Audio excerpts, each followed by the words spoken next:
Saudi আরবের ইতিহাসে এক যুগান্তকারী পরিবর্তন। ৭২ বছরের নিষেধাজ্ঞা ভেঙে এবার দেশটির ৬০০ পর্যটন এলাকায় মদ বিক্রির অনুমোদন। ভিশন 2030-র অংশ হিসেবে ২০২৬ সালের মধ্যে এই সিদ্ধান্ত বাস্তবায়নের পরিকল্পনা করছে সৌদি সরকার।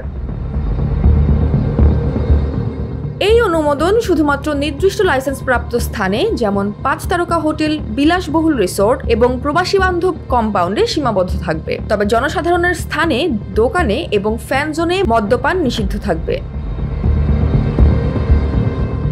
এই সিদ্ধান্তের পেছনে রয়েছে সৌদি আরবের অর্থনৈতিক বৈচিত্র্য আনার প্রয়াস। ভিশন 2030-র লক্ষ্য অনুযায়ী দেশটি আন্তর্জাতিক পর্যটক আকর্ষণ এবং বিদেশি বিনিয়োগ বৃদ্ধির মাধ্যমে অর্থনীতিকে শক্তিশালী করতে চায়। তবে এই পরিবর্তন সৌদি সমাজে মিশ্র প্রতিক্রিয়া সৃষ্টি করছে। কেউ কেউ এটিকে আধুনিকায়নের পথে একটি সাহসী পদক্ষেপ হিসেবে দেখছেন, আবার অনেকেই ইসলামী মূল্যবোধের সঙ্গে সংঘাতের আশঙ্কা প্রকাশ করছেন। সৌদি সরকার জানিয়েছে, এই অনুমোদন কঠোর নিয়ন্ত্রণের আওতায় থাকবে। প্রশিক্ষিত কর্মী, অপব্যবহার রোধ এবং দেশের ইসলামী মূল্যবোধ সমুন্নত রাখার জন্য কঠোর নিয়মাবলী প্রণয়ন করা হবে। Jaya Hasan, NPB news.